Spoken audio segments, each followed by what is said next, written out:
আমার সব বন্ধুরা আন্দোলনে যাবে। আমি যদি না যাই তাহলে তো আমি নিজেকে মাফ করতে পারবো না। আমার কতগুলো ভাইকে ওরা মেরে ফেলছে। তুমি প্লিজ না করো না।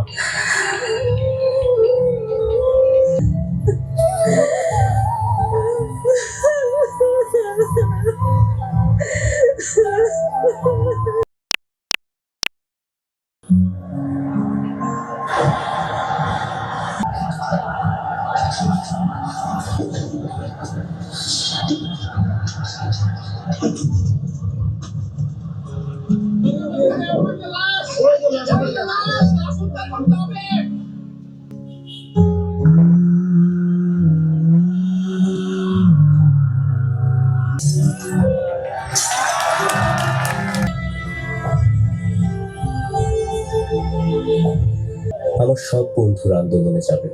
আমি যদি না যাই তাহলে তো আমি নিজেকে মাফ করতে পারবো না। আমার কতগুলো ভাইকে ওরা মেরে ফেলছে। তুমি প্লিজ না করো না।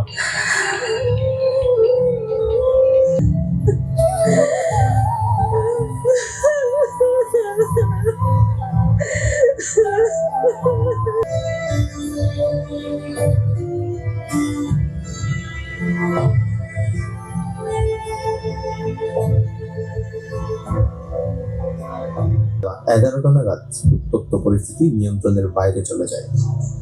পুলিশের গুলিবর্ষণে রাজপথ রক্তে রঞ্জিত হয়। উত্তরা রূপান্তরিত হয় এক যুদ্ধক্ষেত্রে।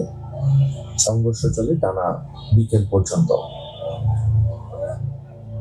বেলা 11:30টার দিকে পুলিশের গুলিবর্ষণে প্রথম শহীদ হন জাহিদুজ্জামান তানভীর। দুপুর বাড়ার সঙ্গে সঙ্গে শহীদের সংখ্যা বাড়তে থাকে, যা সন্ধ্যা নাগাদ বিশেষ বেশি হয়ে যায়।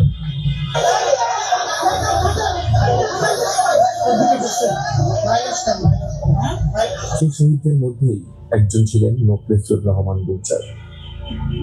আনুমানিক বেলা 4টার দিকে আন্দোলনকারীরা দেখতে পায় একটি লাশ পড়ে আছে। পুলিশ ছিল। সাথে সাথে এপিসির ভিতর থেকে একজন পুলিশ সদস্য মাথা বের করে তাকে লক্ষ্য করে গুলি চালায়। মোখলেসুর লাফ দিয়ে আত্মরক্ষা করতে গিয়ে ইয়াসিরের আঘাতে মাটিতে পড়ে যান। তিনি অসাড় হয়ে পড়েন, মাথার আঘাতে নড়ার ক্ষমতা হারিয়ে বসে থাকেন। ঠিক তখনই এপিসি গাড়ি পিছনের গিয়ারে চলে আসে এবং তাকে চাপা দেয়। গাড়ির চাকা তার মাথার উপর দিয়ে চলে যায়। ঘটনাস্থলেই মৃত্যু হয় তার। জুলাই গণহত্যার অংশ এই পুলিশ অফিসারদের বিচারের এখনো লেশমাত্র খুঁজে পাওয়া যাচ্ছে না, বরং বেশিরভাগ পুলিশই এখনো স্বপদে বহাল আছে।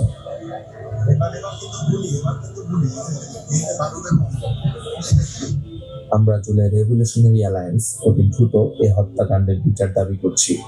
যারা এই খুনের পেছনে জড়িত এবং একই সাথে যারা এই সাজানো মিথ্যা নাটকের সাথে জড়িত, সকলকেই গ্রেফতার করতে হবে এবং যথাযথ বিচার নিশ্চিত করতে হবে।